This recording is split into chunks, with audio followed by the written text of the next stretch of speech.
Boa noite, gente. Vamos iniciar a aula dessa noite. Espero que todos vocês estejam bem, se cuidando. Temos ainda um período pela frente ainda de quarentena, então desejo sempre muita saúde para vocês, tá? Amanda, tá tudo bem? Oi, professor. Estou bem, sim. Caio, tá tudo em ordem?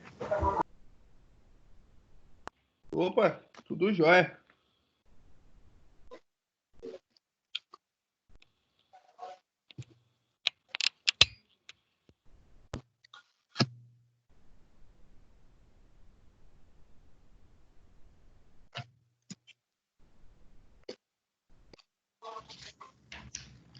Oi, pessoal. Tive um problema de sinal aqui, né? Me desculpem. Caio, tá tudo bem com você? Opa, tudo sim. E aí, professor? Tudo bem, graças a Deus. Diego também? Sim, professor, boa noite. Boa noite, querido. O Edgar, tá tudo em ordem, né? Tudo bem, professor? Bem? Tudo bem também, graças a Deus. Jéssica,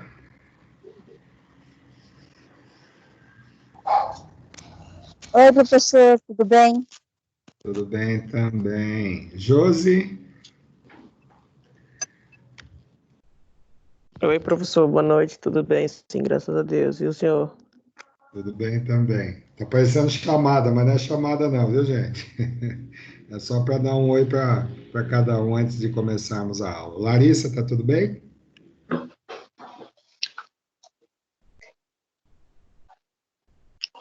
Oi, professor, boa Maria, noite, tudo bem? E você? que bom te ouvir. Eu estou bem, graças a Deus. Maria Ai, que eu Ângela, deixo no mudo e esqueço de ativar. tá certo. Boa Fala, noite, professor. Tudo bem? E você? tudo bem também, graças a Deus. Amém. Reginaldo, tudo em ordem? Boa noite, professor. Tudo bem, graças a Deus. Então tá bom. E a Sabrina? Sempre bem, né, Sabrina? Tudo bem, professor. Aqui tá ruim a internet. Então tá certo. Vamos lá, gente. Como de praxe, né, vamos passar aí pelos principais conteúdos da aula passada, né? Nós retornamos a falar sobre vício e defeito dentro do regramento do direito do consumidor e fizemos um link desses dois principais assuntos com relação à seção 3.4, que foi sistemas de responsabilidade, né?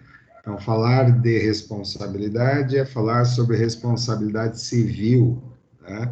Responsabilidade civil que está dentro do código que utiliza do mesmo final, né? O Código Civil. Então, toda vez, desculpa, toda oportunidade que houver violação do direito alheio, né? Nos preceitos do direito do consumidor, comprovação de prejuízo, né? Então tem de haver provas suficientes, haverá o amparo, né, do Código Civil e, consequentemente, do Código de Defesa do Consumidor.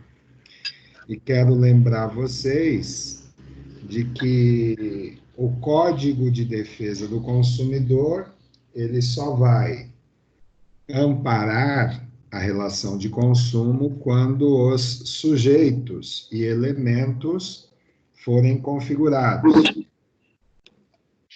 Pois não? Quem está falando? Diego, quer falar alguma coisa, Diego? Professor, eu estou jantando, professor. Me dá 5 minutinhos que eu começo a falar com vocês. Não, tranquilo, pode comer à vontade, mas está me ouvindo, né? Ouvindo sim, ouvindo todos vocês. Beleza, bom apetite aí, viu, Diego? Muito obrigado. Já deixou eu com vontade, mas tudo bem, Diego. Depois a gente conversa. Então, pessoal, só reforçando que nós temos dois elementos, né, dois conjuntos de regras, uma delas que dá atenção ao Código de Defesa do Consumidor e o Código Civil, né? Então, em termos hierárquicos, vem primeiro o Código Civil e logo abaixo o Código de Defesa do Consumidor. Então, esse Código de Defesa do Consumidor, sempre que houver, né, violação desse direito dos sujeitos, isso tem que ficar muito bem anotado no caderno de vocês, né? Quem são os sujeitos da relação de consumo? Primeiro, né, o fornecedor, porque não há violação de direitos se não houver o fornecimento de um produto ou de uma prestação de serviço, tá? Em segundo lugar, a outra ponta dessa relação, que são, em primeiro, o consumidor propriamente dito, considerado pelo Código, né, pelo Código Civil, como destinatário final, que nós insistentemente conversamos na aula passada, né? Então, ele precisa adquirir um produto para uso próprio ou familiar. Caso contrário, não é configurada a figura do consumidor. Terceiro, né, o consumidor por equiparação. E esses são os três sujeitos, né, da relação de consumo. E que para que haja relação de consumo, eu preciso ter ou um produto, fornecimento de um produto, ou de uma prestação de serviço. Então, né, não deixem de anotar isso a respeito dos sujeitos e elementos da relação de consumo de acordo com o Código do Consumidor, tá bom? O direito do consumidor.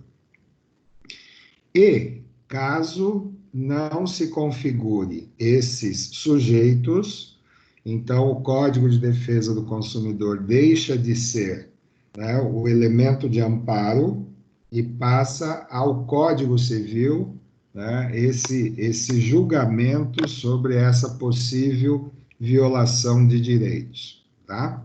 Então, isso é muito importante que nós falamos na aula passada. Outro ponto importante, nós falamos sobre responsabilidade subjetiva, que se configura na teoria da culpa, né? Então, a não intenção, né, de se causar ou proporcionar nenhum tipo de prejuízo, né?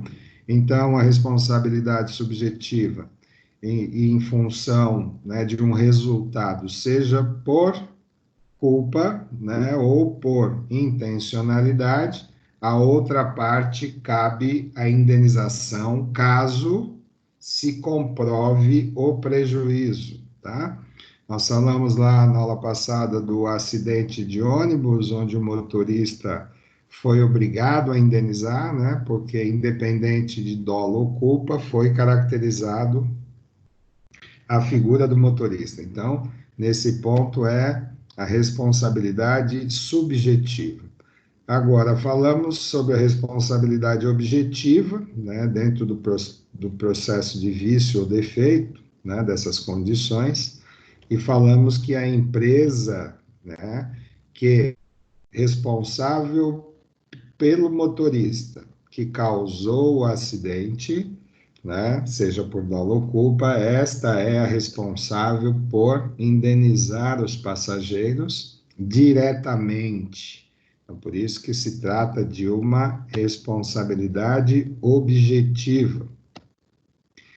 Falamos também nas situações de responsabilidade pelo Código de Defesa do Consumidor, né? Então, existem alguns artigos que mostram, né, a responsabilidade pelo fato.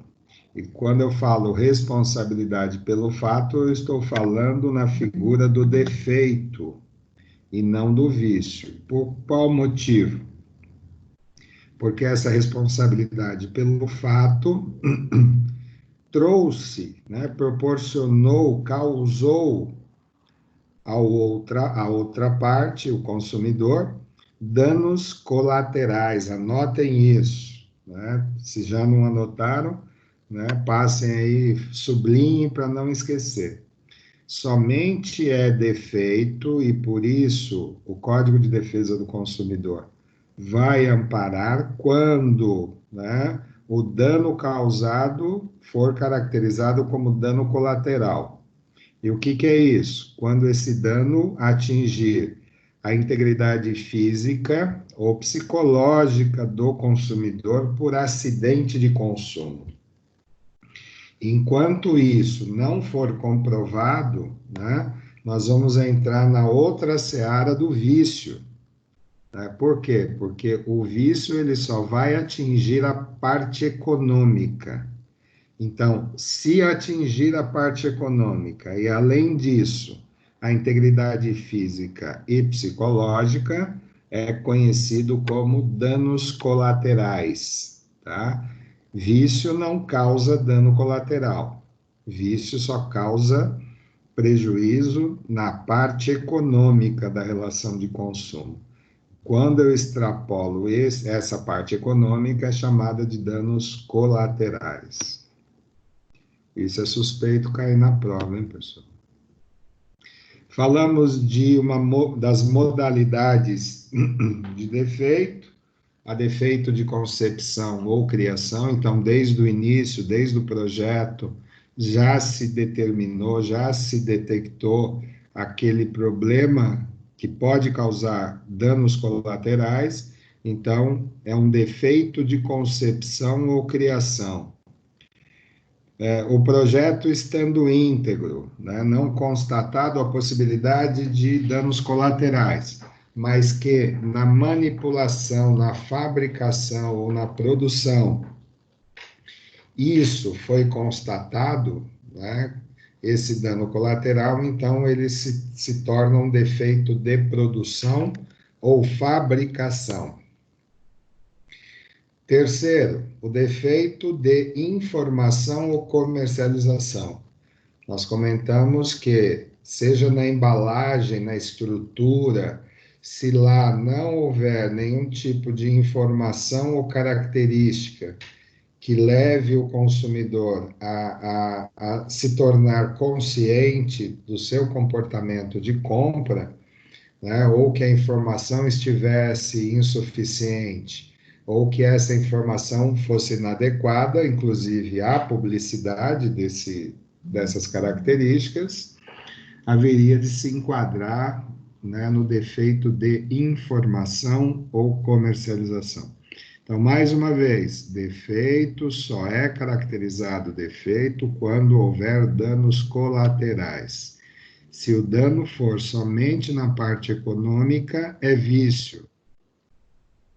Falamos do direito de regresso, né, que como nós demos lá um exemplo da seguradora, que tem o seu segurado, este segurado se envolve num sinistro, né, cuja responsabilidade é do terceiro, de ter causado, seja por dolo ou culpa, né, o acidente. Então, a seguradora vai assistir o seu segurado, né, indenizando aquilo que tem de direito, e a seguradora passa a ter direito, né, de ser ressarcido do prejuízo causado, no caso pelo terceiro, né, aquele que foi o responsável pelo sinistro.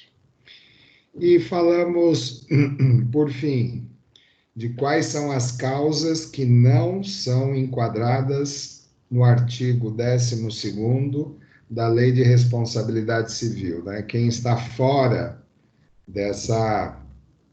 desse campo de perspectiva, né? Então, não se há de falar de responsabilidade, consequentemente, não se há de falar em ressarcimento de prejuízo, né? Então, nós temos aí quatro figuras, quatro atividades, no caso, né, econômicas, na figura de uma pessoa física, que é o fabricante, o construtor, o produtor ou importador. Então, vou repetir, né? Fabricante, construtor, produtor ou importador. Ele só não será responsável quando ele provar que ele não colocou o produto no mercado. Então, se não houve essa responsabilidade por parte desses 4 sujeitos, essas 4 atividades,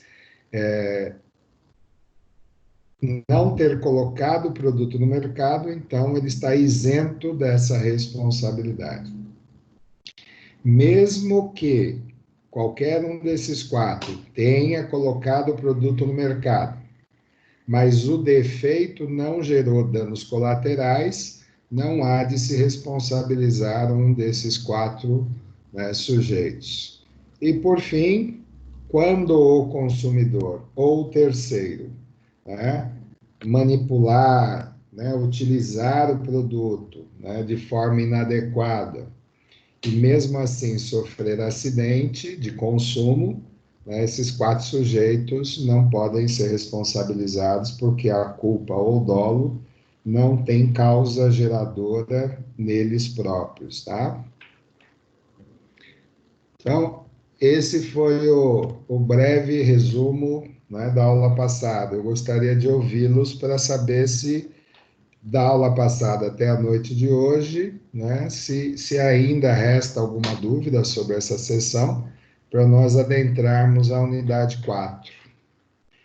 Quer falar alguma coisa, pessoal? Por favor, gostaria de ouvi-los.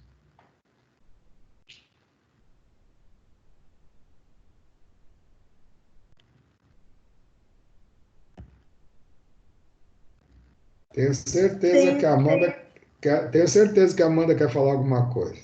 Opa, quem que falou agora? Ah, por que eu? Porque você é a primeira da lista. Não, professor, as minhas dúvidas eu já tirei com você na aula passada sobre isso. Legal. Quem que falou antes da Amanda? Eu não consegui Era eu, identificar. Soraya, eu só ia falar que estava tranquilo. Ah, Soraya, legal. Não consegui te identificar assim de primeira, por isso que eu perguntei. Tranquilo. Tudo tranquilo, Soraya?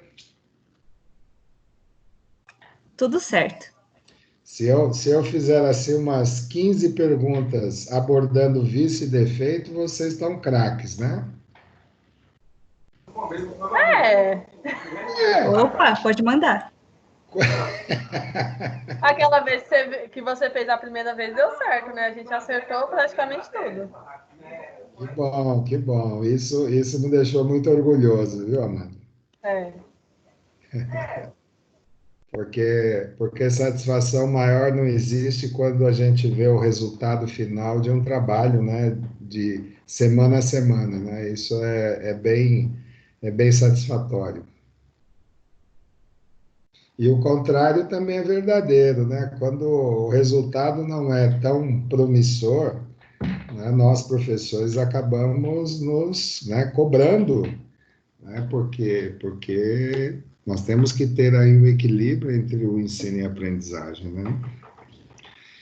O Caio, está tudo tranquilo, Caio? Com relação a isso, posso encerrar?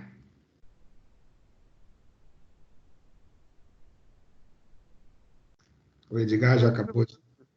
Oi, Caio, pode falar. Tudo tranquilo. Foi mal, travou aqui a internet. Travou? Travou, tá ruim. Acabou de jantar, Edgar? Eu não estava jantando, não, professor. Não, eu tô brincando, eu sei que não é você. Tudo tranquilo, Edgar? Tranquilo.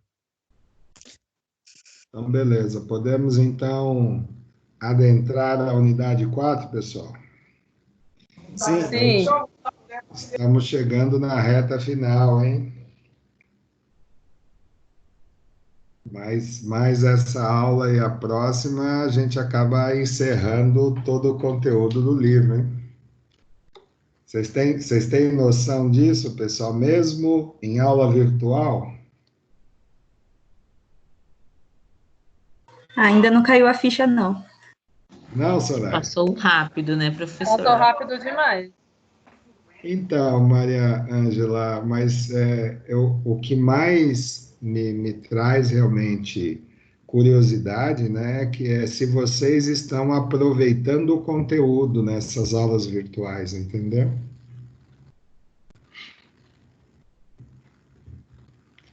Poderia Sim, falar? estamos Pois sim. é porque nós, professores, né, nós estamos realmente muito preocupados, né, com o ritmo das aulas, com as informações, né, por isso que da minha parte eu faço sempre essa revisão para poder trazer para a noite, né, um esclarecimento maior para que vocês fiquem tranquilos, né, então pelo menos dessa forma eu tenho percebido não somente com vocês, mas com as demais turmas, de que está havendo assim uma boa aceitação, né?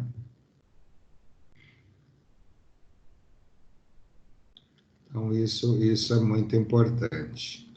Então, deixa eu compartilhar com vocês, né, os próximos 2 conteúdos, que eles se complementam na medida em que eu tenho 2 partes do mesmo assunto, né, quando nós falamos, quando nós iremos, né, tratar da questão da falência, e um vizinho agora cismou de sair de moto justo agora. Mas não tem problema não, vamos com fé que vai dar certo.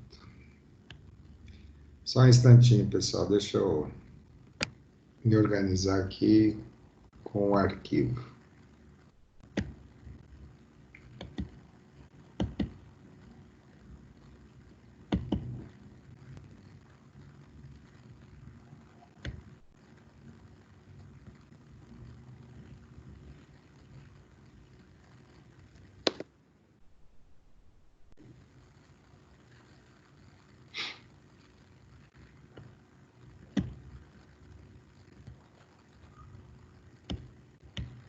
Eu que renomeei errado aqui esse número do arquivo, mas vamos lá, vamos com fé e coragem.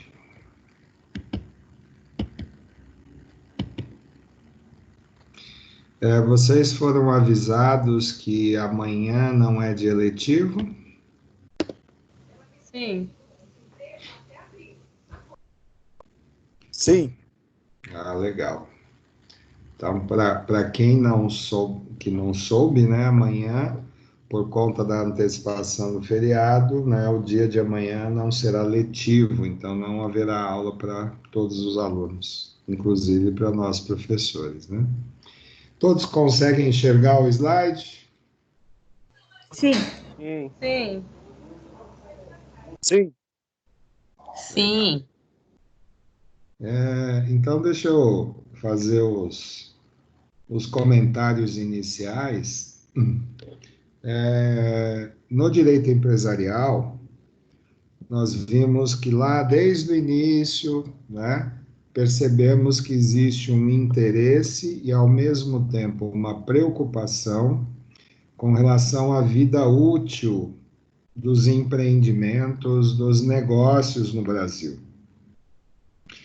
E por esse motivo, ou por esses motivos, né, se vem discutindo desde 1990, né, e ainda não se concluiu essa discussão. O que vem sendo feito são alterações buscando melhorias em proporcionar aos negócios, às empresas, condições para que elas atravessem esse mar, essas ondas de transformação e competitividade, de uma forma em que elas sobrevivam, em primeiro plano, e em segundo plano, elas se tornem empresas bem posicionadas, né, capazes de oferecer para a sociedade aquilo que de fato elas se propõem a oferecer, seja um produto ou seja uma prestação de serviço.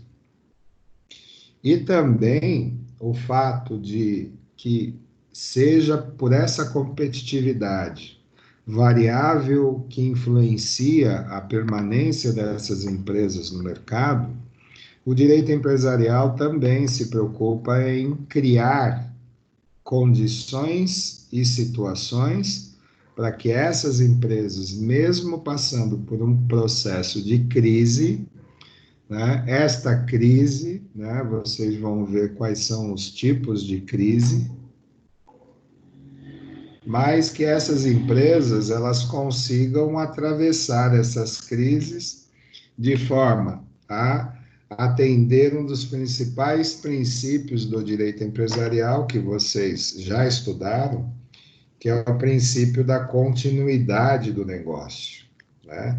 Então, quanto mais tempo as empresas permanecem no mercado, mais possibilidade da economia, né, ter aí injeções de capital a fim de proporcionar aquilo que nós chamamos, no termo administrativo econômico, né, de crescimento sustentável.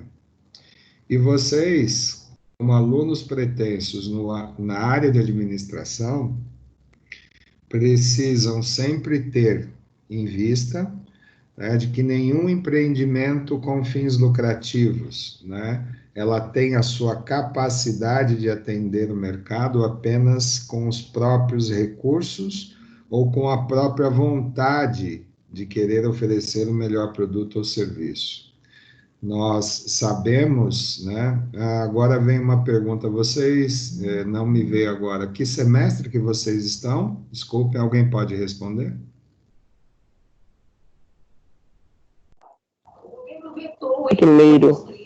Primeiro. Isso.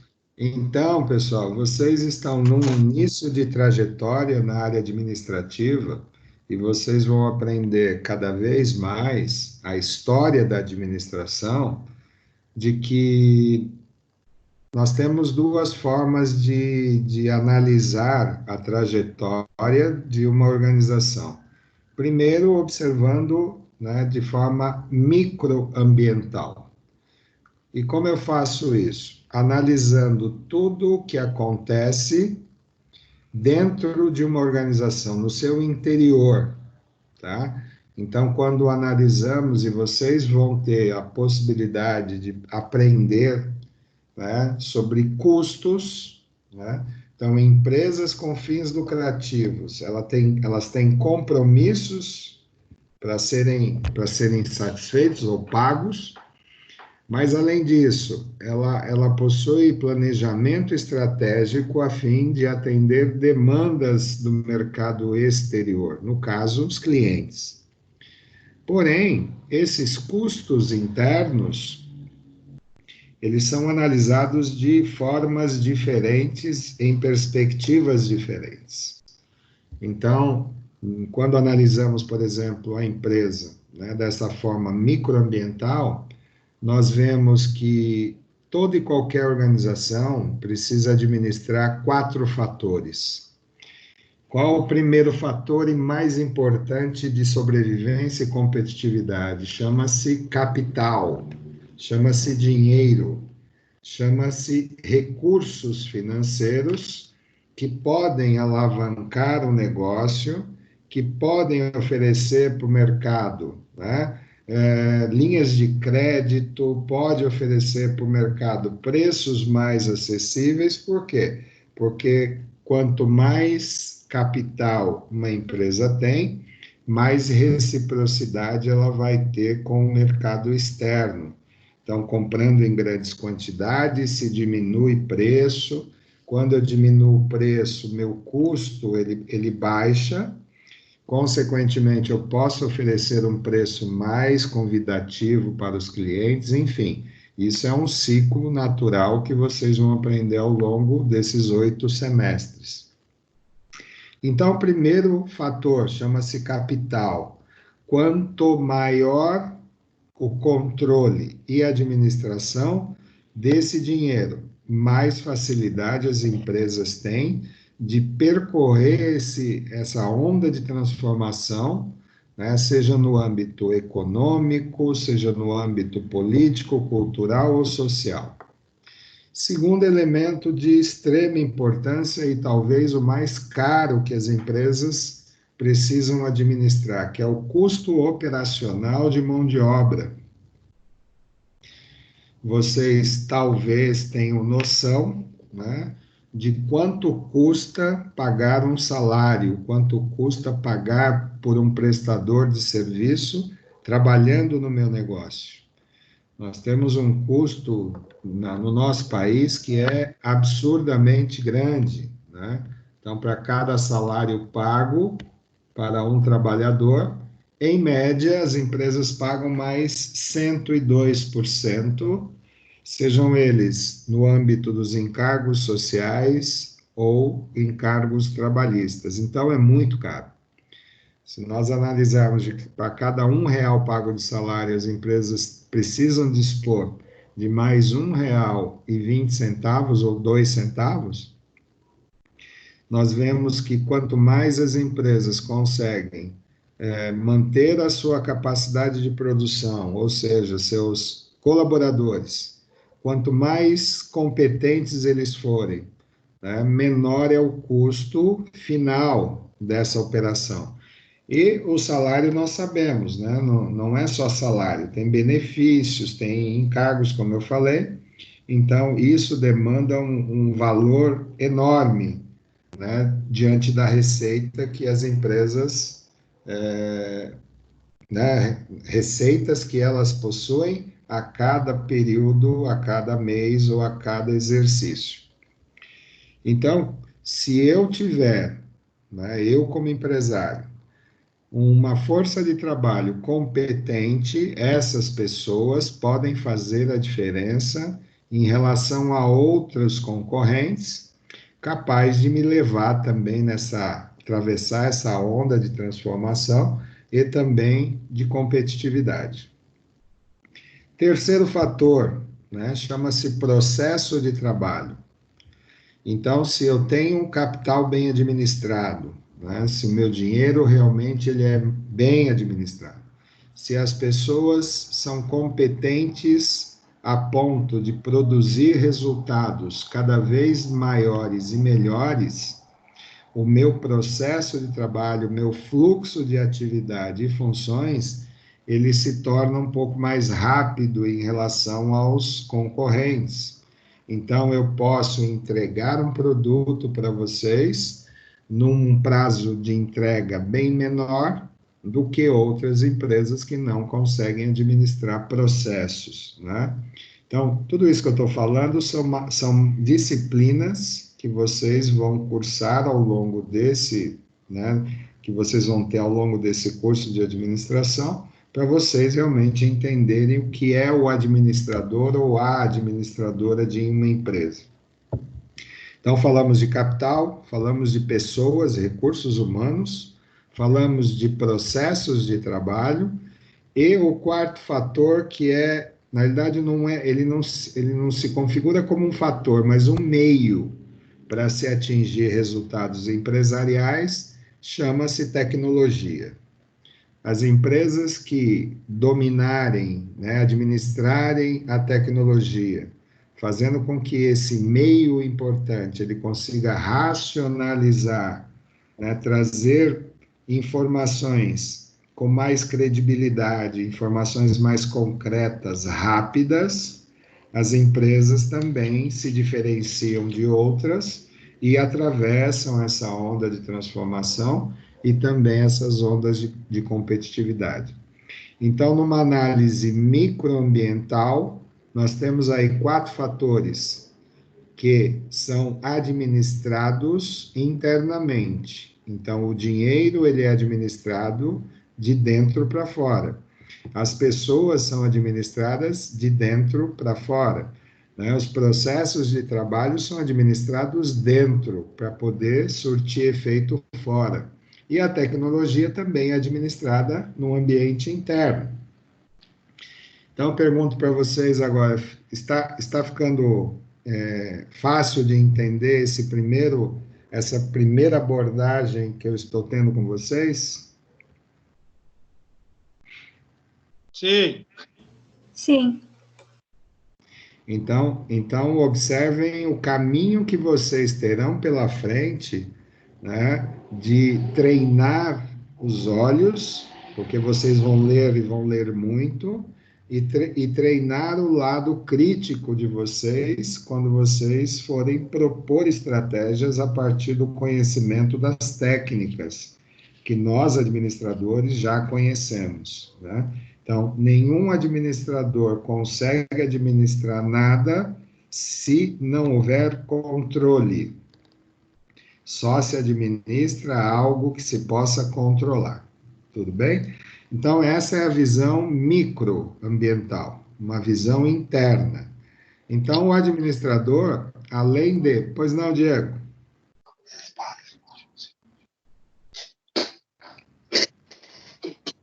Já jantou, Diego?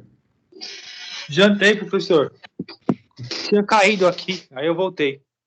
Então tá bom, só fecha para mim o microfone, por gentileza. Sim. Muito obrigado. Então, agora vamos passar para o outro lado, né? Então, o administrador, ele não somente precisa atender, administrar esses 4 fatores internos, mas também planejar ações, né, para prover recursos para essa empresa, suportar as pressões que vêm de fora para dentro, né? Então, nós temos a figura principal, né, que vocês talvez já ouviram falar nesse começo de trajetória, chamada stakeholders. Já ouviram falar em stakeholders? Já. Já, Amanda? Sim, o professor Vanderlei sempre fala na aula dele. Isso. Então, o que são os stakeholders, né? São grupos de interesse. São pequenos grupos, mas de grande capacidade, que torcem para que qualquer negócio dê resultado positivo, porque ganha todo mundo. Então, nós temos aí os órgãos governamentais de âmbito municipal, estadual e federal, que torcem para que as empresas cada vez mais ganhem dinheiro, porque ganhando muito dinheiro, rentabilizando o negócio, eles vão arrecadar os impostos relacionados à atividade econômica.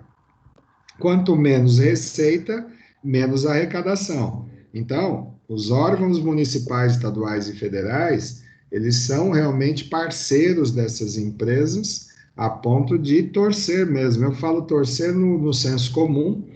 Por quê? Porque eles ficam realmente com uma expectativa muito positiva de que as empresas cresçam, que as empresas gerem emprego e assim todos ganham.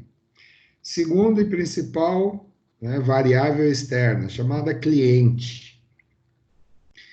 Eu sou cliente, todos vocês são clientes. E nós sabemos que, né, quem manda no nosso dinheiro somos nós. Nós compramos daquela empresa, daquela marca, se decidirmos. Caso contrário, eu vou comprar de outra marca. Então, como fazer para manter os clientes ativos na minha empresa? Como proporcionar a esses clientes uma condição, uma conveniência capaz de manter esse cliente comprando a frequência da minha empresa?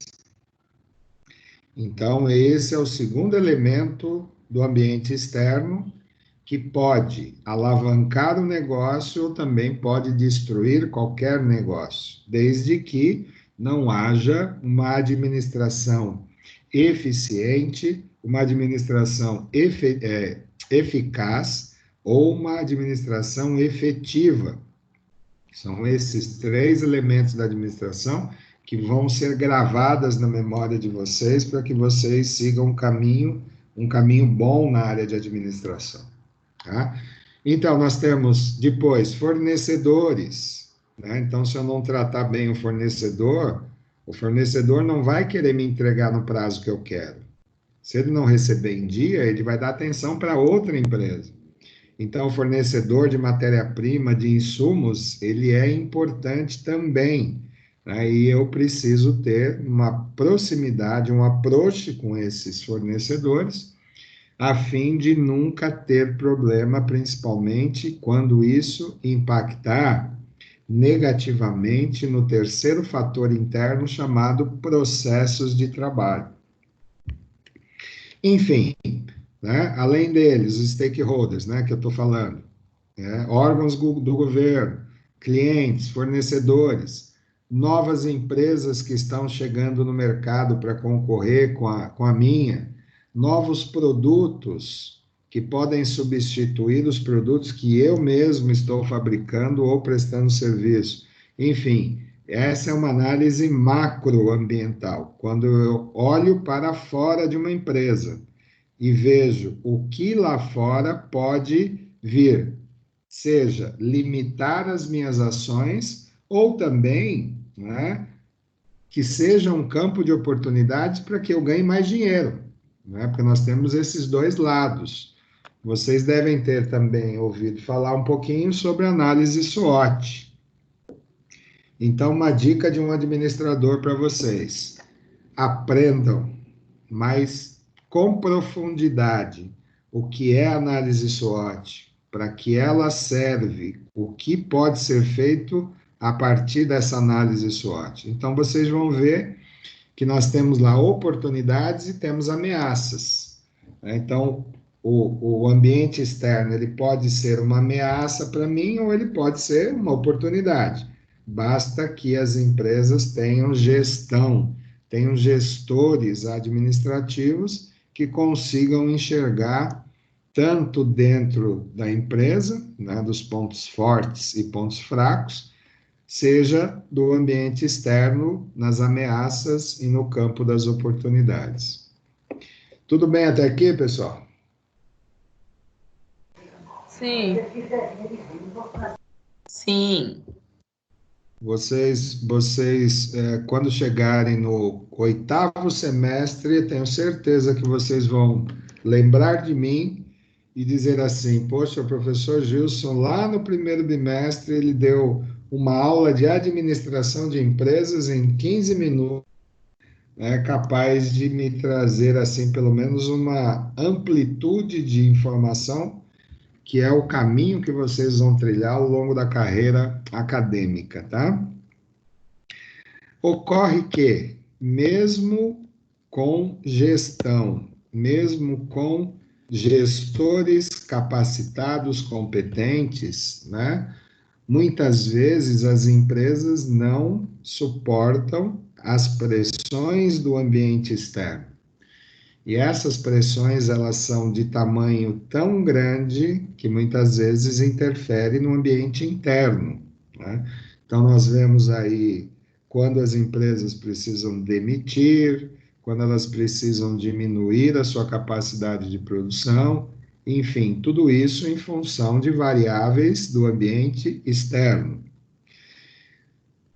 Quando chega um momento em que a empresa, né, sufocada com essas variáveis, ela precisa tomar uma decisão. E essa decisão parte do princípio de que, se existe compromisso das empresas perante os stakeholders, né, esses stakeholders passam a ser credores dessa empresa, a ponto de, né, buscar soluções para evitar, né, que as empresas morram. Então, nós temos aí a entrada da unidade 4, que fala sobre falência, que fala sobre recuperação judicial de uma empresa. O Estado, pessoal, Estado, quando eu falo os órgãos de governo, né, eles querem que as empresas permaneçam. Esse é um princípio básico, né, do direito empresarial.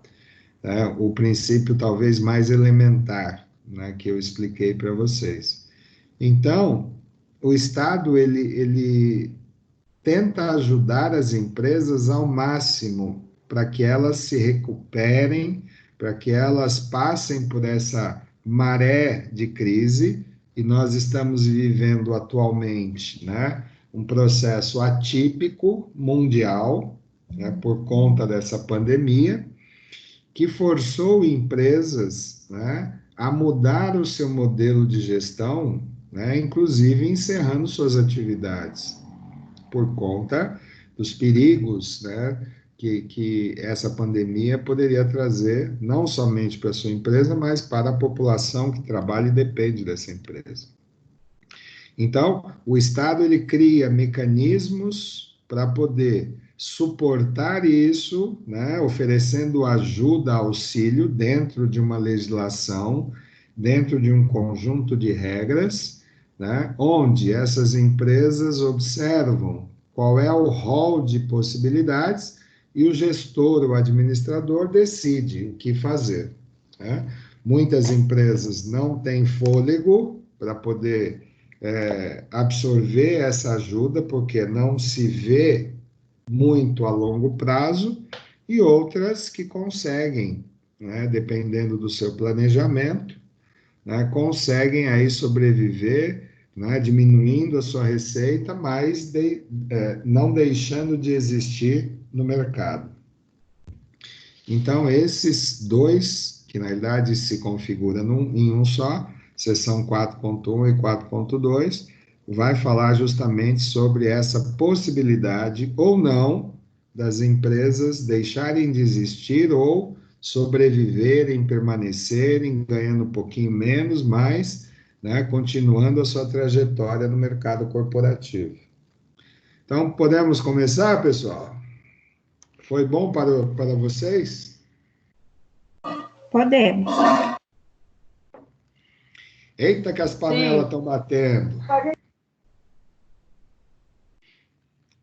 Então, vamos lá, pessoal. Então, vamos lá. Primeiro slide, ele reforça quais são as seções. Então, eu gostaria, como eu sempre faço no início, né, passar o conceito mais elementar da palavra que dá origem às seções 4.1 e 4.2, que é a falência. Então, a falência, ela é tida, né, como um efeito de uma crise que uma empresa pode vir, né, a sofrer. Então, quando eu digo existe certa racionalidade da lei, né, em trabalhar com a empresa em crise. Por que racionalidade?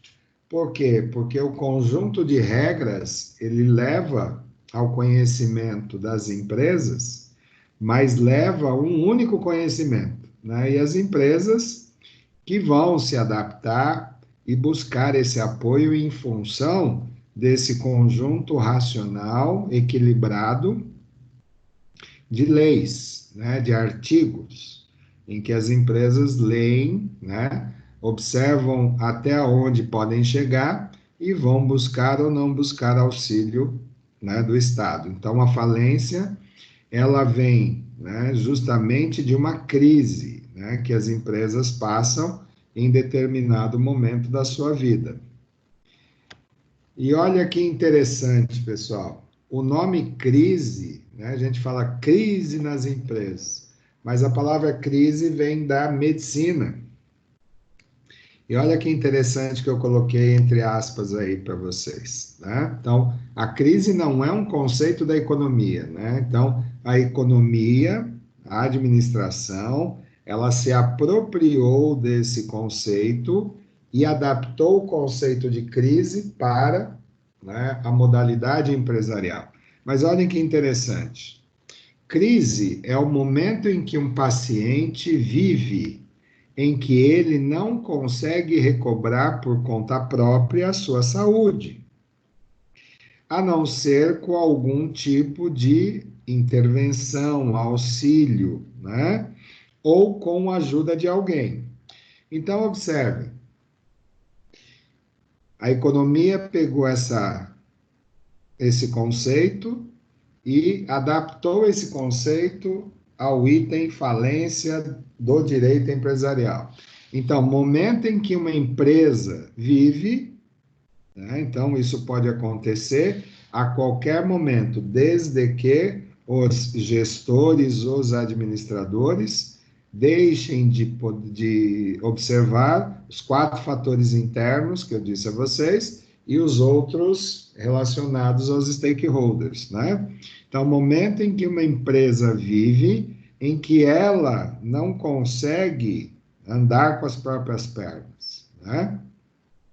Chega um momento que as empresas, muitas vezes, não vendem mais do que tem que pagar, e aí o resultado vocês sabem, vocês vão aprender sobre contabilidade, contabilidade de custo, sobre capital de giro, todas essas disciplinas estão inseridas no curso de administração. Então, vocês vão ver, né, que as empresas não são, né, infalíveis, né, elas são falíveis. Tanto é verdade que em determinado mês, né, nós temos empresas sazonais no Brasil que vendem seus produtos num determinado momento do ano e outros não. Então, há de se considerar que em determinados momentos o resultado financeiro de uma empresa possa ser negativo.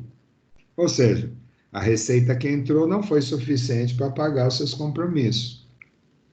Então, chega um momento que a empresa não tem mais para onde ir, né, e nem andar com as próprias pernas. Aí, continuando, a não ser com algum tipo, né, de intervenção de quem? Né, do Estado.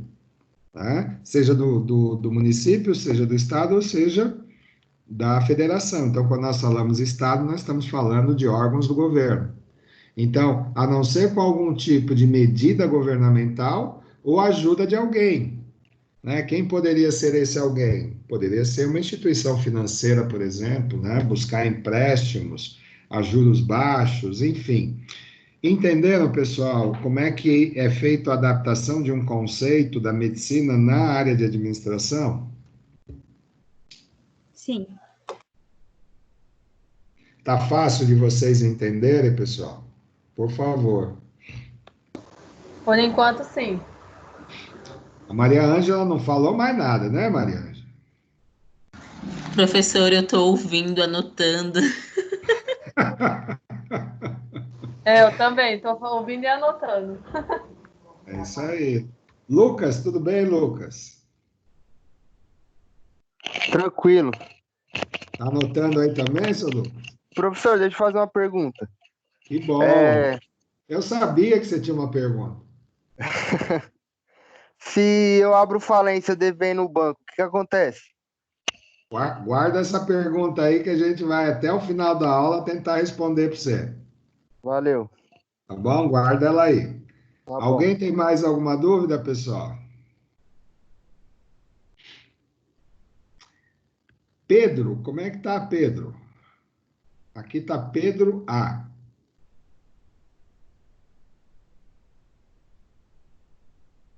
O Pedro não quer falar ou seu áudio está com algum problema. Mas vamos em frente.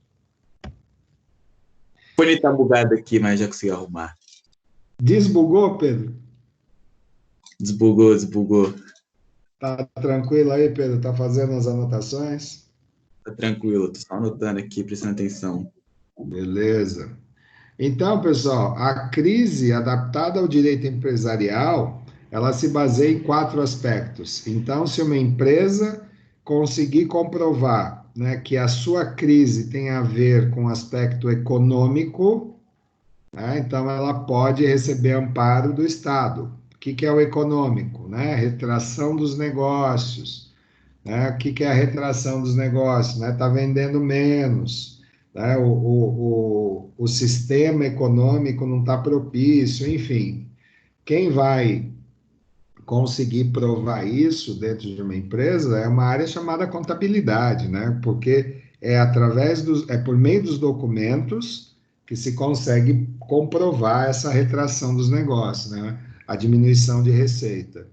Segundo, financeiro, propriamente dito, né? Falta de caixa para honrar os compromissos.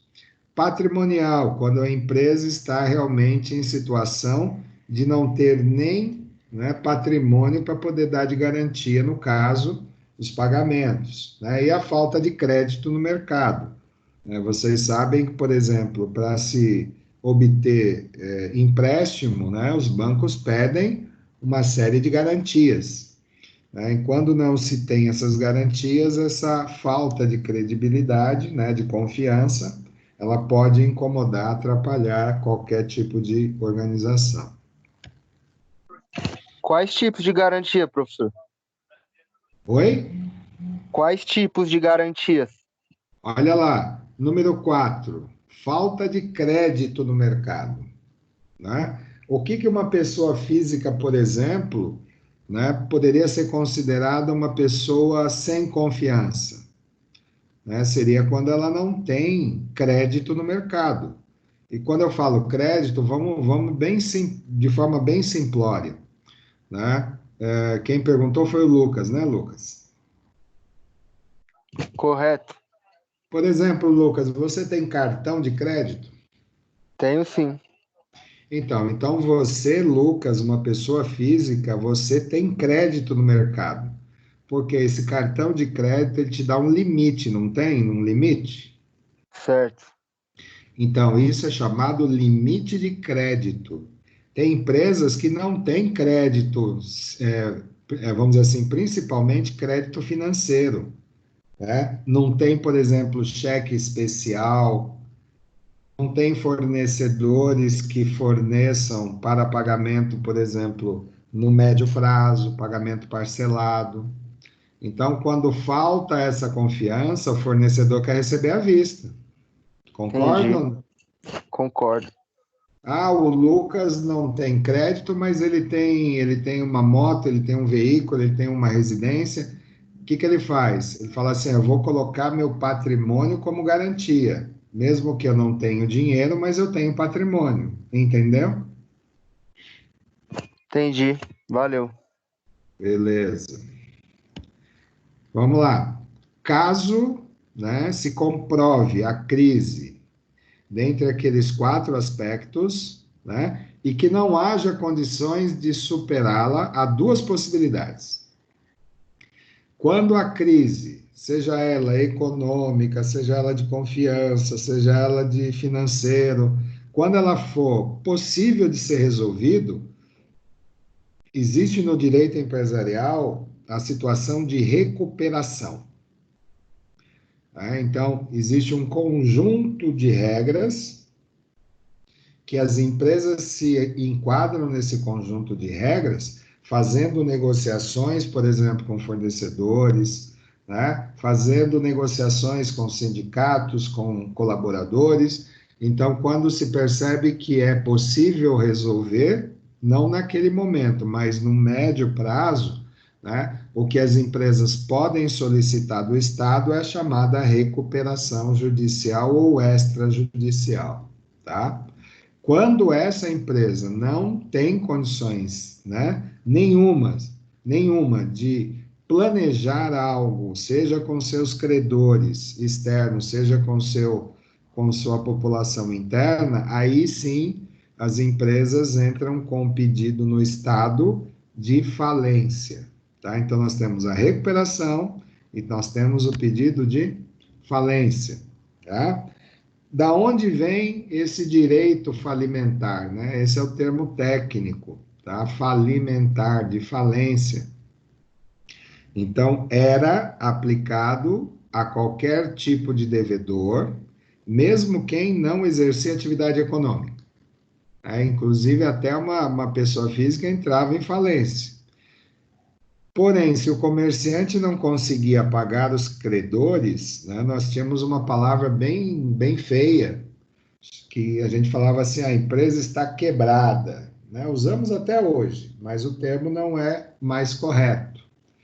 E, tecnicamente, chamava-se, né, de bancarrota, ou seja, as empresas que não conseguiam honrar com seus compromissos. Então, a regra da falência tratava as empresas como se elas tivessem intenção de ter uma conduta desonesta, né? Então, sempre era entendido a intenção das empresas em causar prejuízo para a sociedade, tá? Então, a lei, o direito falimentar, ele tinha um objetivo só, né? Esse conjunto de regras, que era para castigar mesmo o comerciante que não honrava seus compromissos. Não abertura, não se tinha medidas alternativas para que as empresas pudessem se recuperar. Tanto é verdade que não existia esse termo recuperação, né, chamado de direito falimentar. Então, a legislação falimentar do Brasil, né? Então, vocês viram lá no início das nossas aulas, né, que a partir de 1850 nós passamos a ter um conjunto de regras para distinguir as atividades econômicas comerciais. Em 1945, né, vigorando por 60 anos, né, falava-se que as empresas tinham que entrar em concordata, né, que também tinha como objetivo o castigo dessas empresas, né? Então, por que você abriu uma empresa sabendo que não ia conseguir? Então, era punida.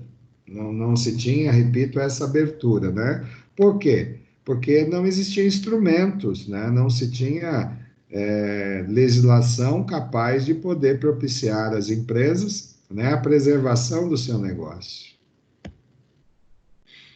Em 1990, então, de 1945 até 1990, nós tivemos essa ideia de punição, tá? Em 1990, criou-se um projeto de lei, uma PL, né? Foi encaminhada para o Congresso Nacional, só que não havia vontade política de se criar benefícios para os comerciantes, né? Foi somente em 2005, no Brasil, quando as companhias aéreas passaram por um processo extremamente importante de crise, e as companhias aéreas realmente elas representam muito na nossa economia, foi aí que o Congresso Nacional, né, fez por bem aprovar esse projeto de lei, que estava tramitando no Congresso desde 1990, para vocês terem uma ideia. E a partir daí, né, criou-se a Lei 11.101, que tinha como objetivo evitar que os credores tenham prejuízo, possibilitando a todos estes receberem do devedor insolvente, ou seja, aquele que não tem meios para pagar, uma quantia nem que seja proporcional. Se não vai receber todo o valor, mas pelo menos proporcionalmente, para não ficar no prejuízo total, né? E substituiu-se a concordata, o conjunto de regras de concordata, né, de ordem punitiva, para a recuperação judicial ou extrajudicial, né? Então, lembrem, né, a recuperação é quando eu, empresário, mesmo passando por crise, consigo pelo menos planejar, né, pagar os meus credores, né, de uma forma parcelada, no médio prazo, mas tendo garantias a oferecer, né? E a recuperação judicial, eu não preciso entrar com uma ação para poder, né, barganhar, para poder negociar com os meus credores, né? O Estado me dá essa autorização. Então, só lembrando, recuperação judicial ou extrajudicial, é necessário autorização do juízo do direito falimentar, tá? Então, de um juiz. Não é por conta e risco ou vontade daquele empresário, tá legal? Então, a recuperação judicial é uma ação, tá, que serve para reorganizar a empresa e ela, né, buscar superar essa crise, que vocês lembram que nós temos lá os 4 aspectos da crise, né? A primeira econômica, e a segunda financeira, e as demais de outra ordem. A ideia dessa recuperação é justamente manter a empresa, não tem outro objetivo, né? E repito, quanto mais a empresa permanece, mais ela gera empregos, mais ela roda a economia, então, e todos ganham, né? Então, manter empregos, né, os stakeholders arrecadarem aquilo que é de direito, né, e poder a empresa assumir esse compromisso, né, e pagar os seus credores, mesmo proporcional ou mesmo no curto ou no médio prazo. Então, nós temos que entender que tem a mão, de uma ação judicial, né? Não é por conta e risco apenas da empresa. Então, o que a recuperação judicial promove, né? Então, está aí escrito, né? A preservação da empresa, né? Estimulando a sua função social, além do estímulo a, vamos dizer assim, a permanência e a qualidade da sua economia. Agora, quais são as empresas, né, ou as atividades econômicas que não estão enquadradas na lei de falência? Não podem entrar com pedido de falência, tá? Então, tem aí um rol, tem a fundamentação teórica aí da Lei 11.101, no artigo 2º, né? Então, se vocês tiverem aí curiosidade, podem entrar lá que tem mais informações a respeito de quem não pode entrar com pedido de falência. E o que é necessário, né? Pressupostos, né? Significa requisitos, que é necessário, né? Para entrar com pedido judicial de recuperação. Tá? Então, a empresa precisa estar regular em suas atividades há pelo menos 2 anos completos. Tá? E mais um dia, porque lá está escrito há mais de 2 anos. Né? Então, 2 anos completos, mais um dia, significa que ela tem condições no primeiro pressuposto. Esta empresa nunca ter sido falida, ou os seus responsáveis, né? Nunca ter tido, né, solicitação de falência. Não ter obtido recuperação judicial nos últimos 5 anos. Né? Eu não posso acumular uma recuperação judicial sobre a outra, né? A não ser que exista uma carência mínima de 5 anos. E isso vale também para as microempresas e empresas de pequeno porte. E não ter condenação por crime falimentar, né? E o que seria isso, né? Você ter assinado, ter planejado fazer os devidos pagamentos e simplesmente não cumprir com aquilo que já estava pré-determinado. Agora, a recuperação extrajudicial, né? Então, é uma modalidade mais rápida e econômica, né, de recuperação. Não preciso ter ali muito tempo numa ação judicial, apesar que eu tenho que ter a autorização do juiz, tá? Mas quando eu apresento um plano, né, de possibilidade de pagamento dos meus compromissos de uma forma concreta, sólida, né, então o juiz ele pode, né, decidir, né, entre a recuperação judicial, né, e decidir pela extrajudicial. Então, o empresário que preenche os requisitos do artigo 48 que eu falei lá atrás, ele pode requerer a homologação e olha só que interessante, negociar diretamente com seus credores. Então, eu vou, em um de vocês que eu estou devendo, então eu chamo vocês, converso e a gente faz o nosso acordo, né, mas sempre com anuência daquele juízo que nos autorizou. Eles precisam saber o que está acontecendo, eu preciso comprovar esse acordo, essa negociação. E a falência propriamente dita, né? Então, se uma empresa ela é insolvente, significa, mais uma vez, não tem capacidade nenhuma nem de planejar pagamento a longo prazo, tá? Então, os credores, eles executam judicialmente esse devedor. E o processo, ele tem que ser coletivo, não pode ser individual. Eu não posso pedir né, credor, né, um único credor, chegar lá no juiz e pedir a falência de determinada empresa. Então, tem de haver aí uma execução conjunta, né?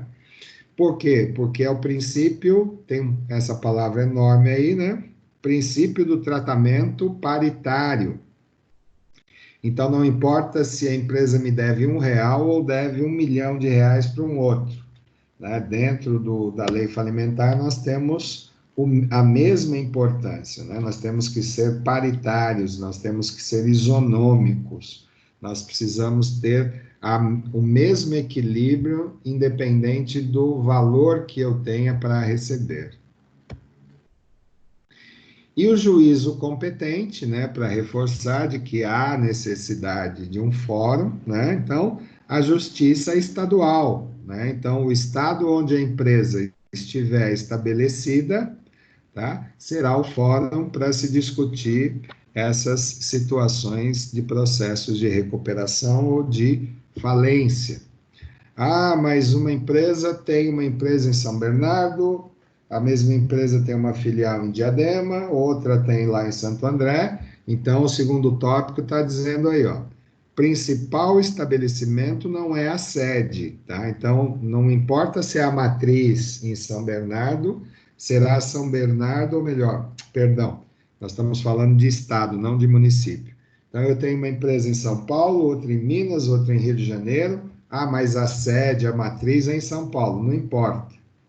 Aonde tiver o maior número de faturamento, tá ganhando mais dinheiro lá em Minas. Então, o fórum para se discutir isso é Minas Gerais, tá? Eu confundi com a questão municipal. Não, a lei de falência, ela é estadual.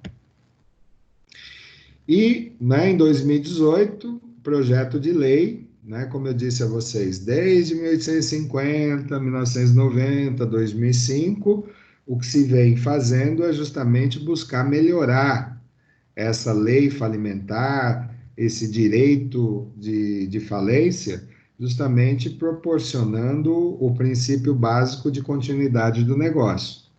Então, já existe, né, um projeto de lei para substituir a 11.101, propondo alterações na lei de recuperação, criando outras situações mais favoráveis para o empresário e a sociedade empresária no Brasil, tá? Então, isso é uma informação adicional que eu trouxe para vocês, né? Não está lá no livro, mas é importante que vocês saibam que existe aí uma continuidade, né, do processo de se buscar melhorias, né, ou de criar mais mecanismos para que os empresários no Brasil eles consigam sobreviver, haja visto que o que as empresas pagam de encargos é muito alto, né? Então, o Estado ouve por bem fazer esse tipo de alteração para beneficiar esses empresários. Então, esse é o conteúdo que eu consegui, né, de uma forma um pouco mais sintética, né, mostrar para vocês a questão da falência e seus reflexos, né, agregando a ele o que está lá na unidade 4, que é a recuperação judicial ou extrajudicial. Tá? Então, todas as empresas no Brasil estão sujeitas a isso, pessoal, né, principalmente nos dias de hoje, com essa pandemia que causou realmente vamos dizer assim, causou e está causando uma crise enorme, né, no empresariado brasileiro, tá? Então, gostaria de saber, Amanda, tudo bem? Foi legal? Foi ótimo, como sempre. Caio Petronilho, algo a declarar? Bom, ô professor, eu só ia te perguntar. Tipo assim, eu sou dono de uma empresa, aí eu declarei falência. Tipo assim, seu Caio? Não, uma pergunta. Queria. Troca tipo assim, por exemplo. Já ia falar para me contratar já. Desculpa, Caio, é só brincadeira. Não, relaxa. Vamos lá. Por exemplo, eu sou dono de uma empresa, aí eu declarei falência, essa empresa fechou. Eu consigo abrir outra empresa em outro estado? Não. Você pode abrir a empresa, porém, quando você for abrir essa empresa, vão fazer uma pesquisa, né? Para saber se você não tem nenhum tipo de impedimento. Lembra que nós falamos em aulas passadas sobre impedimentos para abrir uma empresa? Sim. Então, não é simplesmente fechar e abrir um outro CNPJ num outro lugar, né? Mesmo porque existe aí a consulta no banco de dados, e se houver qualquer tipo de impedimento, você não consegue abrir empresa no Brasil. Sim, entendi. Beleza? Beleza. Obrigado. Diego, nada, disponha sempre. Diego, como é que foi? Tranquilo? Ô, professor, foi bom. Top. Ah, foi esclarecedor? Ô, muito. Dá pra gente já abrir uma empresa já e tentar ser alguém na vida. Ser empresário, né? Já dá para começar já. Eu diria para o senhor, né, uma orientação de professor, termine o curso primeiro. Ah, não, sim, professor. Em 2014, eu abri o MEI para vender lanche natural e não deu certo, entendeu? Então, um dos meus motivos de eu estar na administração é não tentar fazer os erros que eu cometi no passado. Precisa de preparação, né, Diego? Sem preparação não adianta. Porque uma coisa que a gerente do banco me falou, e é verdade, mano, você com MEI, você tendo uma empresa aberta, é que nem você chegar, mano, num carro na frente da balada. Tipo, você tem poder surreal com o Estado, entendeu? E você não tem a posição de saber o que você está fazendo. Entendi. Mas que bom que você teve essa consciência de se preparar, viu, Diego? Isso é muito bom. Bom, né, professor? Edgar, tudo bem? Tranquilo? Foi bom, professor. Valeu. A aula foi ótima. Obrigado, Edgar. Jéssica? Mas já acabou, professor, a aula? Estamos nas despedidas. Passou rápido, né? Pô, Falei, nossa, eu vou jantar aqui uma comida boa para me ficar 3 horas aqui aprendendo. Só durou 1 hora só. Então, aula boa é assim, rapaz. Aula boa é assim. Faz um Instagram pra gente, a gente fica falando com o senhor na live. Tá certo. Jéssica, quer falar? É uma das melhores aulas, viu? Obrigado. Parça. Lucas, quer falar alguma coisa, Lucas? Sim, professor, me responde lá o que acontece se eu abro falência devendo no banco. Rapaz, você não prestou atenção nele, não, rapaz? Não, prestei, mas vai acontecer o quê? O banco vai tomar minha casa, vai tomar meu carro, vai fazer o quê? Você vai ter que planejar dentro das seus recursos, né? De que forma que você vai poder saldar aquele banco, caso você entre com uma ação judicial de pedido de falência. Então, o banco passa a ser seu credor, entendeu? Entendi, mas eu corro o risco de perder minha casa, deles tomar, se tiver no meu nome? Então, lembra da confiança, que é um dos aspectos? Sim. Eu só consigo me enquadrar na lei de falência e recuperação judicial se eu tiver confiança do mercado, né? Caso contrário, né, eu vou sofrer com essas consequências, inclusive se eu tiver patrimônio. Entendi. Quero nunca ter que pegar dinheiro com eles, então. Maria Ângela, foi tranquilo, Maria Ângela? Foi sim, professor. Muito obrigada. Nada, disponha sempre. Pedro, tranquilo? Tranquilo, professor. Show. Rafael?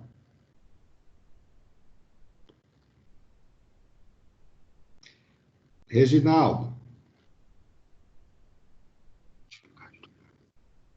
Muito bom, professor. Gostei da aula, tá?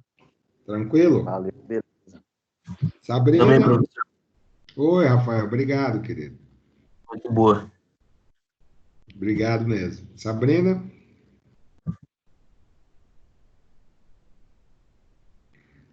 Tá me ouvindo? Tranquila? Foi ótimo, professor. Muito obrigado, Soraya. Sabrina. Agora, a Soraya, por favor. Foi tranquilo, tá bem claro as informações de falência, essa parte aqui tá ok. Essa parte aqui, se cair na prova, tá beleza. Tá tranquilo, né? Tá ótimo. Então tá bom, gente. Mais uma vez, obrigado pela participação e atenção. Tá? Um beijo carinhoso para todos vocês e nos vemos na próxima semana, onde a gente vai trabalhar os últimos conteúdos, tá? Não deixem de fazer as atividades e me encaminhar no e-mail corporativo, tá bom? Um abraço para todos vocês. Tudo bem. Tá bom. Abraço. Tchau, tchau. Até mais. Boa noite.